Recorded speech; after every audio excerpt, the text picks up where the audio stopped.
ऐसे क्रोमोसोम्स जिनके ऊपर न्यूक्लियोलर ऑर्गेनाइजर पाया जाएगा या सेकेंडरी कॉन्स्ट्रिक्शन पाया जाएगा, ऐसे ह्यूमन के सेल में कुल 5 क्रोमोसोम्स हैं जिनके ऊपर न्यूक्लियोलर ऑर्गेनाइजर होता है या उसको सेकेंडरी कॉन्स्ट्रिक्शन कहते हैं। वहां पर क्रोमोसोम्स का जो पोर्शन है वो थोड़ा थिन होता है और वहां पर जो है राइबोसोमल आरएनए जो हैं के जीन्स पाए जाएंगे और राइबोसोमल आरएनए के ट्रांसक्रिप्ट्स बनेंगे। तो ऐसे क्रोमोसोम्स जिनके नंबर कुल 5 हैं, क्रोमोसोम नंबर 13, क्रोमोसोम नंबर 14, 15, 21 और 22, ये ह्यूमन के अंदर एक्रोसेंट्रिक क्रोमोसोम होते हैं। एक्रोसेंट्रिक का मतलब हो गया इसमें सेंट्रोमियर के एक तरफ की आर्म या तो बहुत छोटी होगी या बहुत स्मॉल होगी और उसी के अंदर देखिए छोटी आर्म में न्यूक्लियोलर ऑर्गेनाइजर है और ये बाहर की तरफ बिल्कुल एक सैटेलाइट पोर्शन है। सैटेलाइट एक मॉर्फोलॉजिकल स्ट्रक्चर है, इसको सैटेलाइट डीएनए से कंफ्यूज नहीं होना है, वो डीएनए का पोर्शन नहीं है। तो इस न्यूक्लियोलर ऑर्गेनाइजर में या सेकेंडरी कॉन्स्ट्रिक्शन में राइबोसोमल आरएनए के जीन्स पाए जाएंगे, तो इस पोर्शन को राइबोसोमल डीएनए भी कहा जाएगा। तो ऐसे जितने भी क्रोमोसोम्स होंगे जिनके अंदर न्यूक्लियोलर ऑर्गेनाइजर पाया जाएगा और राइबोसोमल आरएनए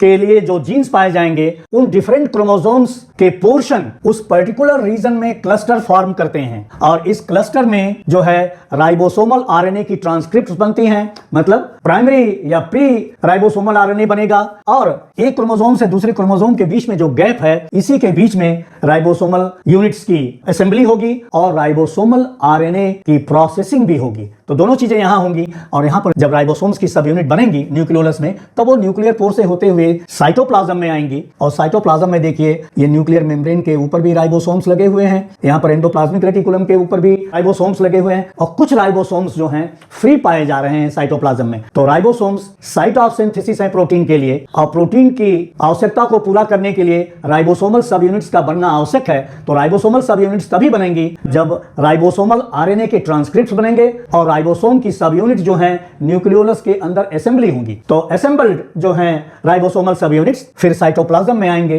तो थोड़ी जो उनके प्रोसेसिंग में कमी रह जाती है वो साइटोप्लाज्म में पूरी होती है। तो एक एक्टिव सेल में जो मेटाबॉलिकली एक्टिव सेल है उसमें 5 मिलियन टू 10 मिलियन राइबोसोम्स के नंबर होते हैं। इसी से जाना जा सकता है कि ये जो न्यूक्लियोलस है एक इंटरफेज सेल में या जो नॉन डिवाइडिंग सेल है क्यों इतना प्रोमिनेंट हो जाता है, क्योंकि इस फैक्ट्री को राइबोसोमल सब यूनिट्स को पूरा बना के साइटोप्लाज्म को देना है जिससे कि प्रोटीन की सिंथेसिस हो सके और सेल की नीड पूरी हो सके और ह्यूमन बॉडी की नीड पूरी हो सके। तो यह न्यूक्लियोलस प्रोमिनेंट होता है।